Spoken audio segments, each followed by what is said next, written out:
मंजिल उन्हीं को मिलती है जिनके सपनों में जान होती है। मंजिल उन्हीं को मिलती है जिनके सपनों में जान होती है। पंखों से कुछ नहीं होता ऐ दोस्त, हौसलों में उड़ान होती है, हौसलों में उड़ान होती है। मैं जसवंत राव आपके अपने YouTube चैनल मैथ डेमोक्रेसी में आपका स्वागत करता हूं। कल के वीडियो में हम लोगों ने सीखा था कि किसी वस्तु की कीमत में अगर वृद्धि कर दी जाए तो उसकी खपत में कितने प्रतिशत कमी की जाए कि उसका खर्च ना बढ़े। लेकिन उसी का दूसरा रूप आज हम लोग पढ़ने वाले हैं, प्रतिशत का। यहाँ पर भी हम 100 से ये सवाल बनाएंगे, उसके बाद आपको ट्रिक भी यहाँ पर बताएंगे। और ट्रिक ऐसी कि आप सवाल को पढ़ने में जितना समय लगेगा उससे आधा समय लगेगा सवाल को हल करने में। अगर आप हमारे चैनल पर नए हैं तो चैनल को सब्सक्राइब और वीडियो को लाइक जरूर करें, क्योंकि आपके एक लाइक और सब्सक्राइब से हमें एक ऊर्जा मिलती है, हमें एक हौसला मिलता है और मैं आपको और ज़्यादा उत्साह से पढ़ा सकूं, इसलिए आप सब्सक्राइब जरूर करें। तो यहाँ पर फलों के मूल्य में 30% की कमी करने पर उसकी बिक्री में 40% की वृद्धि हो जाती है, तो विक्रय मूल्य पर क्या प्रभाव पड़ेगा। तो इस तरह के सवाल आप कितनी आसानी से बनाएंगे अभी देखना। देखिए यहाँ पर कई टाइप के सवाल हैं। यहाँ पर ये बिक्री में है या फिर चीनी के मूल्य में कितनी खपत में भी वृद्धि की जाएगी, तो इस तरह से सवाल यहाँ पर बनते हैं। तो हम मान लेते हैं एक व्यापारी है, हम मान लेते हैं इसका जो कॉन्सेप्ट है वो समझिए पहले। एक व्यापारी है और वो सेब का व्यापार करता है। वो किसका व्यापार करता है? सेब का। अब उसका हमने मान लिया पहला दिन जो है, पहले दिन उसने सेब को बेचा कितने रुपए किलो। कीमत जो थी पहले दिन थी वो थी 100 रुपये। वो कितने रुपए थी? 100 रुपये। ये हम मान के चल रहे हैं क्योंकि अभी आपको कॉन्सेप्ट पकड़ना है।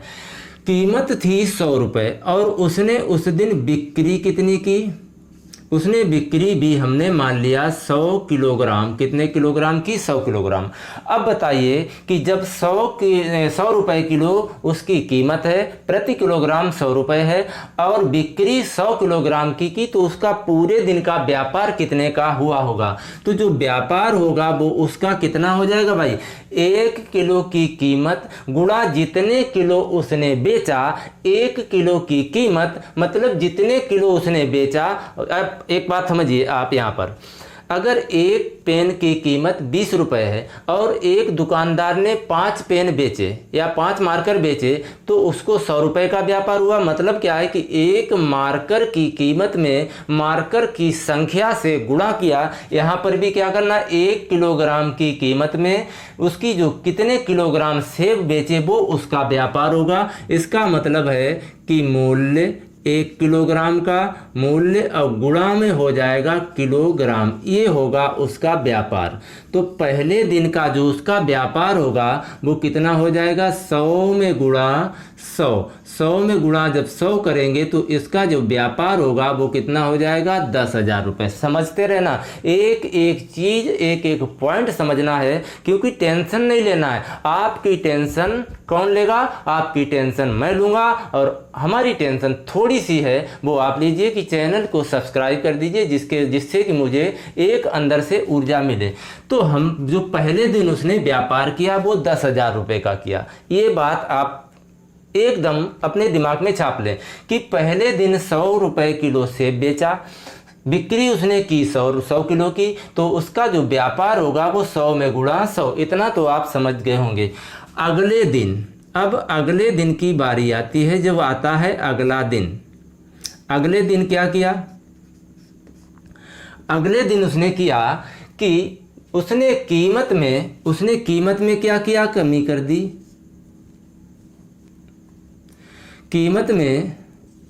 उसने कीमत में कमी कर दी। कितने की? 30% की कमी कर दी। अब भाई इसी के अनुसार जो आपने पहले माना है, इसी के अनुसार आपको वृद्धि करनी है, इसी के अनुसार आपको कमी करनी है। तो कीमत में 30% की कमी कर दी। तो कीमत में जब 30% की कमी करेंगे तो माइनस कर देंगे 30, तो ये बच जाएगा कितना? 70 रुपये। तो अगले दिन उसने 70 रुपये किलो सेब बेचा। और बिक्री में क्या हुआ भाई? बिक्री में वृद्धि हो गई। जब बिक्री में वृद्धि हुई है तो बिक्री में वृद्धि कितनी हुई है?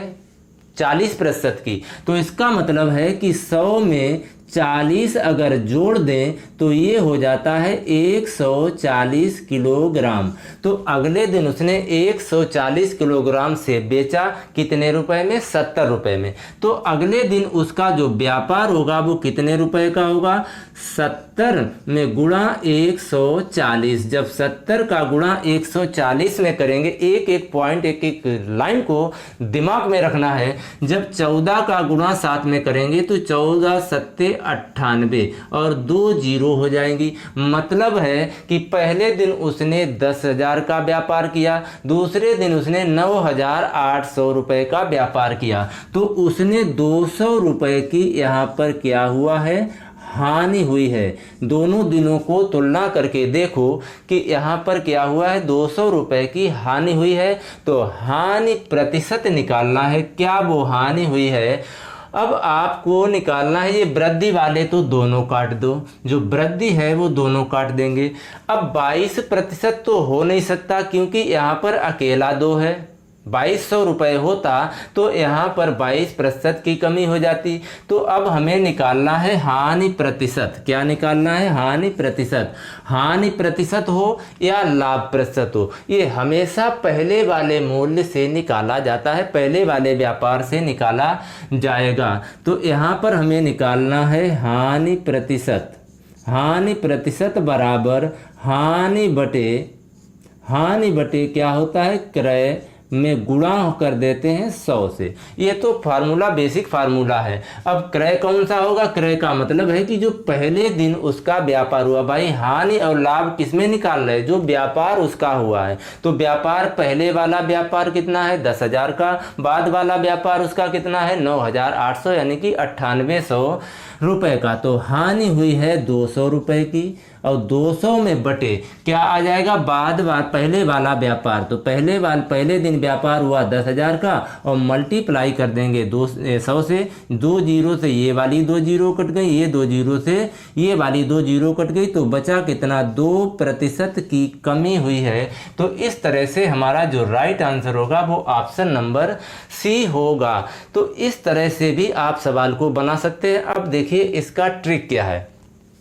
इसका जो है अब ट्रिक क्या है, इसका स्क्रीनशॉट ले लें क्योंकि कॉन्सेप्ट भी बहुत ज़रूरी होता है। ऐसा करने में हमने आपको बेहतर तरीके से समझाने की कोशिश की। आपको ऐसा भी नहीं करना है 100 मानना है और 100 का 100 में गुणा करना है डायरेक्ट 10,000 और उसके बाद इन दोनों में वृद्धि और कमी करनी है, गुणा करने के बाद घटा देंगे, डायरेक्ट हमें निकालना है। ये सब कुछ लिखना नहीं है, सिर्फ हमने आपको समझाने के लिए इतना सब कुछ किया है। तो इस सवाल को आप ट्रिक से कैसे करेंगे? सिर्फ पढ़ने से आधे समय में 2 सेकंड में सवाल करेंगे।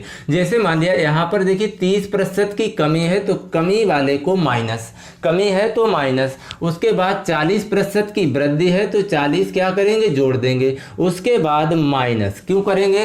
क्योंकि यहाँ पर देखिए एक बार माइनस है, एक बार प्लस है, क्योंकि एक बार कमी की गई है, एक बार वृद्धि की गई है। जब एक बार कमी और एक बार वृद्धि की जाए तो यहाँ पर हमेशा माइनस चिन्ह लगेगा। जब एक बार कमी और एक बार वृद्धि, तो जब कमी और वृद्धि दोनों की जाए तो वो चाहे पहले किया जाए या बाद में किया जाए, इससे कोई भी फर्क नहीं पड़ता है। लेकिन आपको यहाँ पर माइनस ही रखना है कि जब एक बार कमी और दूसरी बार वृद्धि की जाए।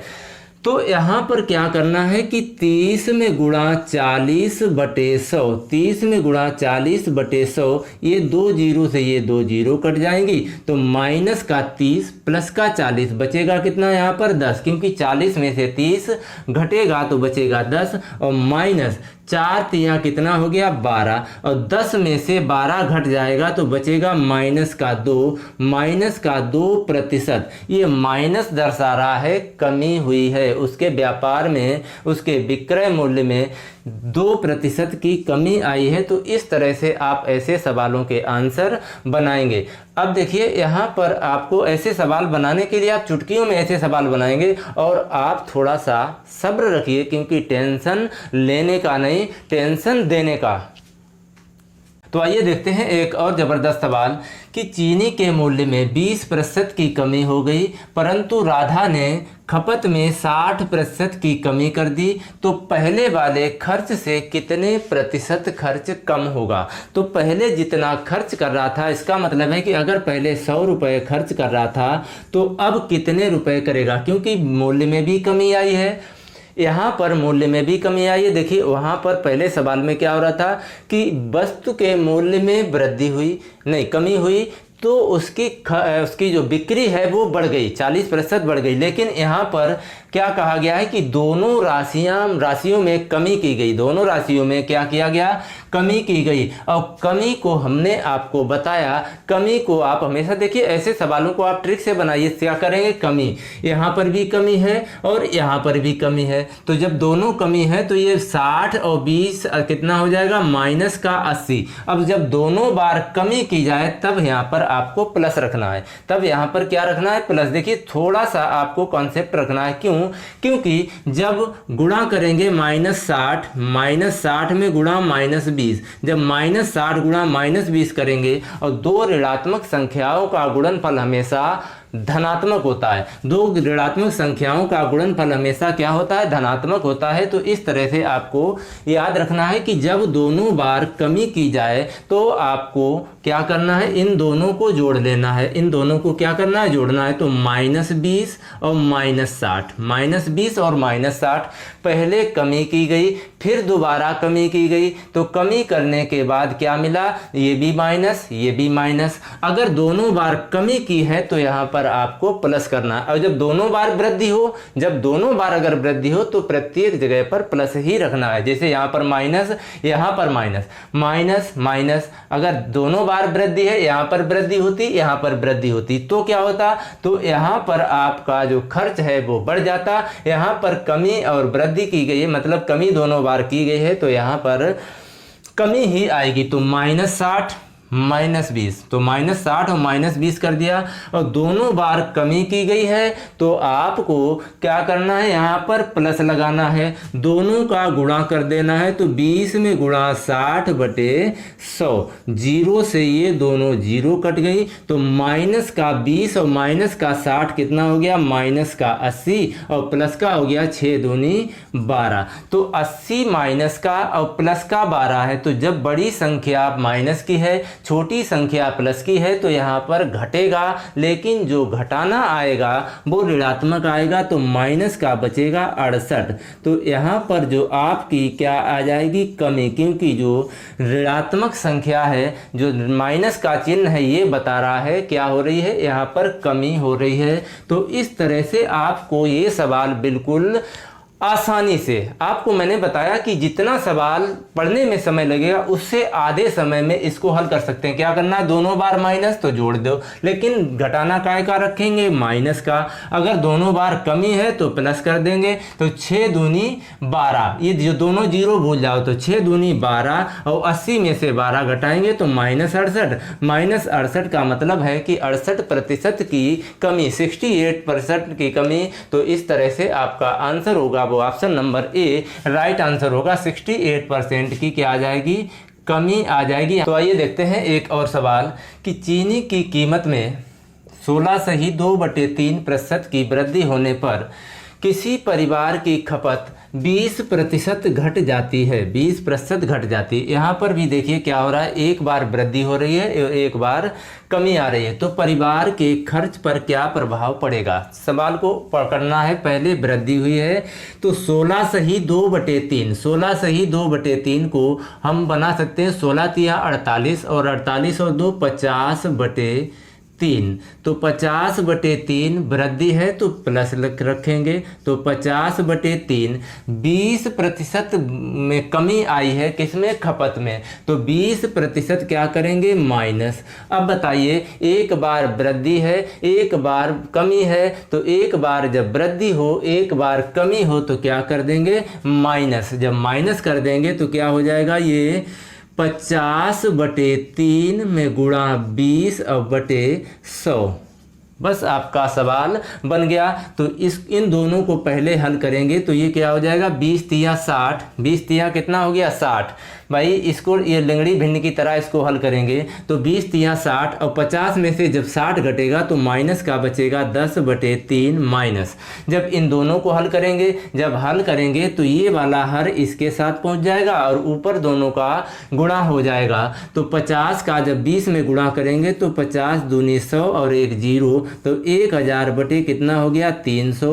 तो ये 2 जीरो से ये वाली 2 जीरो कट गई, बचा कितना -10/3 और माइनस का 10/3। तो माइनस का 10/3 और माइनस का 10/3, तो जब हर समान हो तो अंश जुड़ जाते हैं या घट जाते हैं, दोनों संख्याएं ऋणात्मक हैं तो ये हो जाएगा माइनस का 20/3। और जो माइनस का 20/3 है तो 20 में जब 3 का भाग लगाएंगे, टेंशन का है कि माइनस का 20/3 में जब 3 थे भाग लगाएंगे तो 3×8 18, 3×8 बचे 2, तो बटे कितना आ गया 3, तो माइनस का 6 सही 2/3। इसका मतलब है कि उसकी जो प्रभाव पड़ेगा उसके खर्च में 6 सही 2/3। तो इस हिसाब से आपका ऑप्शन हो जाएगा ऑप्शन नंबर बी।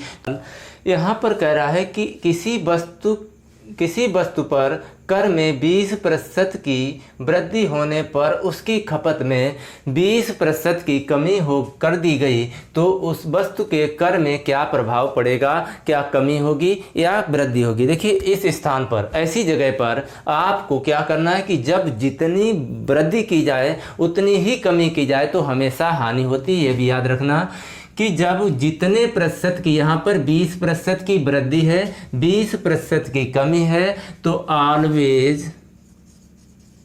ऑलवेज क्या होगा, लॉस होगा। ऑलवेज क्या होगा, यहाँ पर लॉस होगा। ये बात याद रखनी है, जब जितने प्रतिशत की कमी और उतने ही प्रतिशत की वृद्धि की जाए तो हमेशा क्या हो जाएगा, कमी आएगी। तो कमी कितनी आएगी, तो बस दोनों का गुणा करिए तो 2 दूनी कितना हो गया 4, और हानि होगी हमेशा क्या होगा, यहाँ पर हानि होगी तो 4% की हानि होगी। तो ऐसे सवालों को आपको कुछ भी करने की ज़रूरत नहीं है। क्यों? क्योंकि जब वस्तु के कर में जितनी वृद्धि की गई है, मतलब उसकी कीमत में जितनी वृद्धि की जाए और खपत में उतनी ही कमी की जाए तो उसमें हमेशा ऐसी स्थिति में ऑलवेज हमेशा क्या होता है, ऑलवेज लॉस होगा। किसी आयत की लंबाई में 10% की वृद्धि तथा चौड़ाई में 10% की कमी कर दी जाए तो उसके क्षेत्रफल में क्या प्रभाव पड़ेगा।